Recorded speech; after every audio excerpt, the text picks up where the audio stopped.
Buenas tardes, Gladys. Muchas gracias a ti por la oportunidad. Un saludo a la audiencia.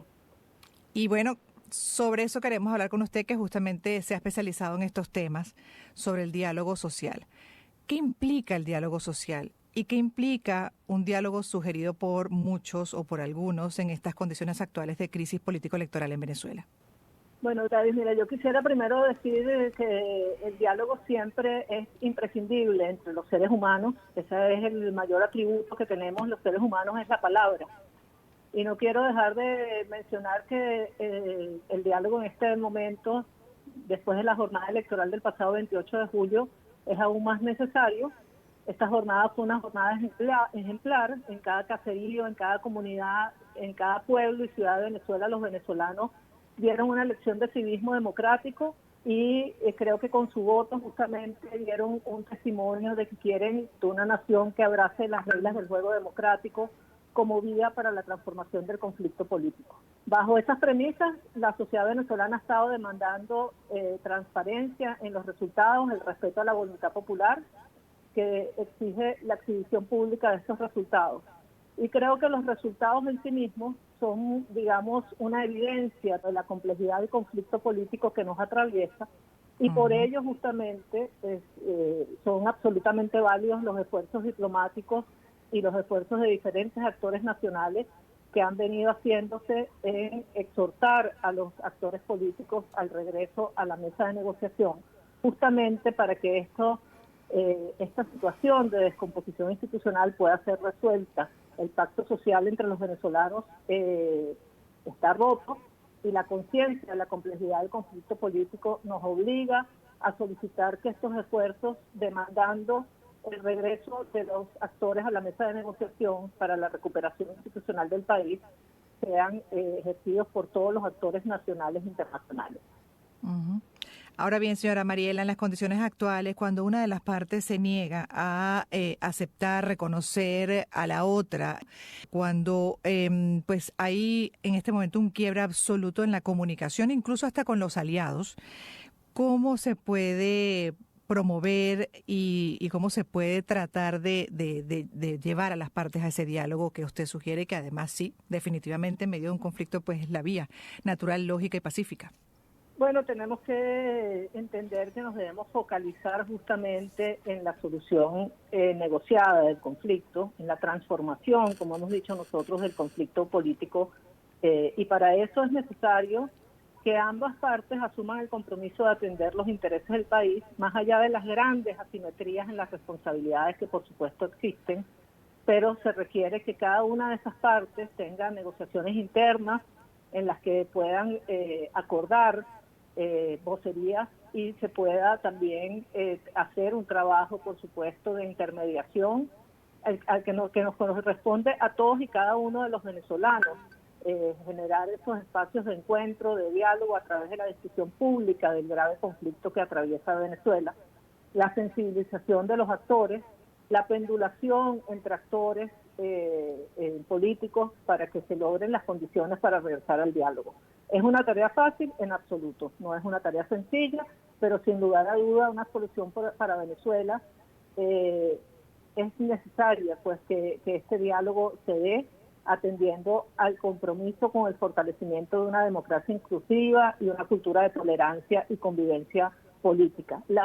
El gobierno nacional es quien tiene la primera responsabilidad en abrir estos espacios de diálogo que además fueron ofrecidos al país, que comenzarían el 29 de julio, tan pronto estuviera consumado la elección presidencial. Ese diálogo hoy es más necesario que nunca y creo que todos los actores nacionales debemos abocarnos al trabajo para crear estas condiciones que son sin duda la única manera de que Venezuela supere la grave crisis que atravesamos. Un problema que agrava todo esto también, señora Mariela, que lo complica aún más, es que además hay un poder, en este caso el poder moral, específicamente la Fiscalía, estableciendo incluso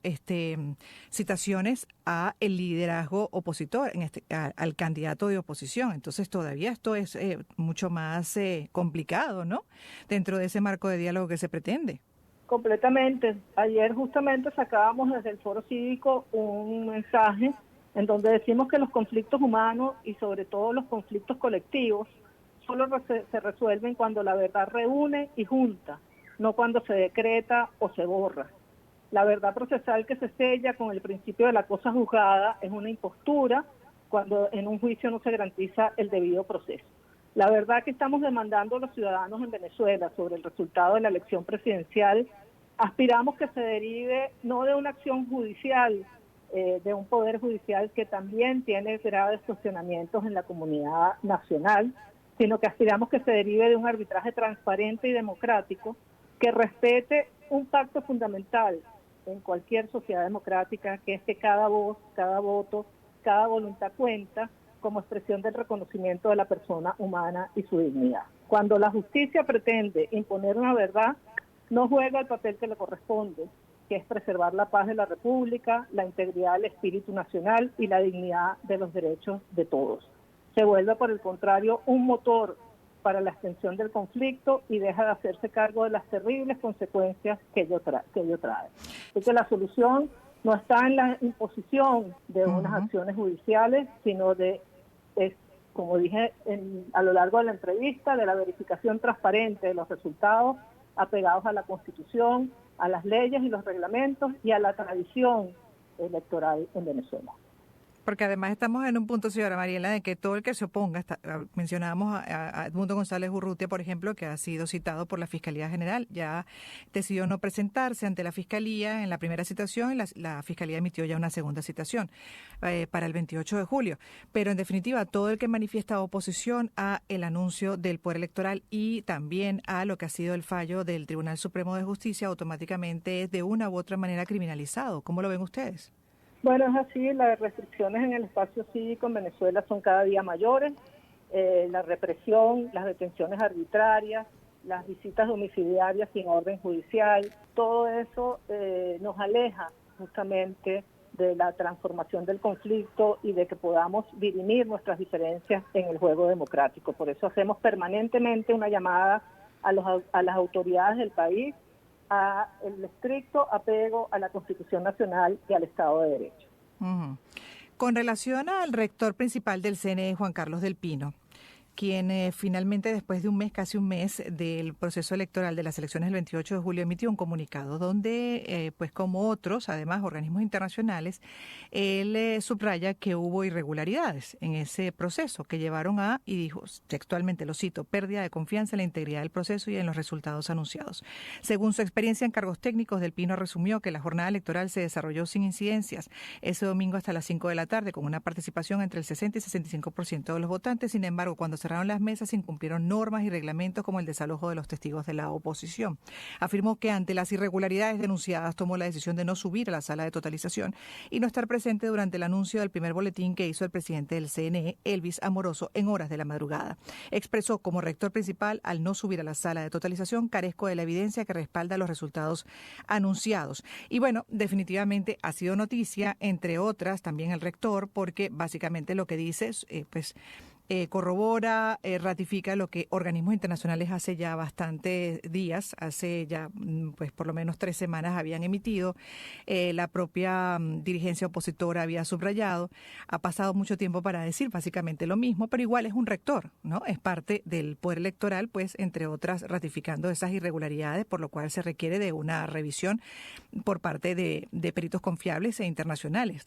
Y la pregunta con relación a ese papel o particularmente al rector principal del CNE, Juan Carlos del Pino, me llama poderosamente la atención el hecho que en ese comunicado él reconoce no haber estado en la sala de totalización, no haber asistido. Y a mí eso me hizo ruido, señora Mariela, no sé cómo lo ve usted, pero dentro de esos roles que se asumen, que se cumplen, a él no le correspondió estar en todos los procesos vigilante, garante y, bueno, siendo parte también, aunque estuviese en contra, aunque se opusiera, pero justamente para poder ser un verdadero observador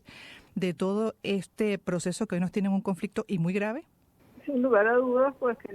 cuando se adquieren responsabilidades como las que han tomado los rectores del Consejo Nacional Electoral, pues deberían estar atentos a todo el procedimiento justamente para poderlo documentar, denunciar y difundir las irregularidades que hubiera, ¿no? Ahora no conocemos las condiciones en las que esta situación se dio. así que no quisiera emitir una opinión sin conocer los detalles en los que esta situación tuvo este resultado, pero sin lugar a dudas todo esto forma parte de esa falta de transparencia a la que tenemos derecho los venezolanos. La responsabilidad de las instituciones es justamente ser garantes de los derechos ciudadanos y haber cumplido, apegado a la Constitución, las leyes y los reglamentos, los procedimientos para que el arbitraje se considere transparente y pueda ser, como dije al principio de la entrevista, la autoridad electa pueda gozar del reconocimiento del país y con ello ejercer la gobernabilidad del país y tener un Estado que pueda dar respuesta a los ciudadanos. Cuando las instituciones no cumplen ese rol, pues los conflictos se agudizan y ese es justamente el llamado, como repito, que hacemos permanentemente, el apego al Estado de Derecho y la transparencia necesaria. Sin eso es imposible, sin una verificación transparente es imposible que el país acepte los resultados porque sería una imposición. Hay reglas de juego democrático que deben cumplirse y por supuesto la responsabilidad de los rectores en el cumplimiento de esas reglas democráticas es imprescindible y lamentamos que esa situación hoy, casi a un mes, es cuando tenemos una declaración de uno de los rectores y los otros 4 rectores todavía no hemos escuchado cuáles son sus opiniones sobre todo este proceso que se ha dado y las justificaciones para que se hayan incumplido las auditorías postelectorales, la difusión de los resultados mesa por mesa dentro de las primeras 48 horas. Sin embargo, todavía estamos dentro del plazo de cumplimiento de la ley, que debe ser de 30 días para la publicación en Gaceta Electoral de los resultados mesa por mesa, como se ha hecho y es la tradición en el sistema electoral venezolano. De hecho, no es menos grave que el rector principal del CNE, Juan Carlos del Pino, ya para ir cerrando, señora Amelia, como dice usted, pues no esté compartiendo esta posición desde Venezuela, o entendemos, ¿no?, que lo pueda hacer desde Venezuela y él de manera presencial, pues abiertamente como rector dentro del Poder Electoral, ¿no?, sino que a través de un comunicado y sin saber exactamente dónde se encuentra. Eso ya es un elemento más a sumar dentro de toda esta complejidad. Por supuesto, eso es un reflejo del cierre del espacio democrático, que una autoridad electoral tenga que dar declaraciones no en el espacio público, pues ya es un síntoma muy importante de que no están funcionando correctamente las instituciones en Venezuela. Seguiremos hablando con usted y con otros especialistas sobre, bueno, la situación tan compleja que atravesamos en Venezuela, esa necesidad de diálogo para entendimiento, para acuerdo, pero sobre todo para el reconocimiento, ¿no?, de esa verdad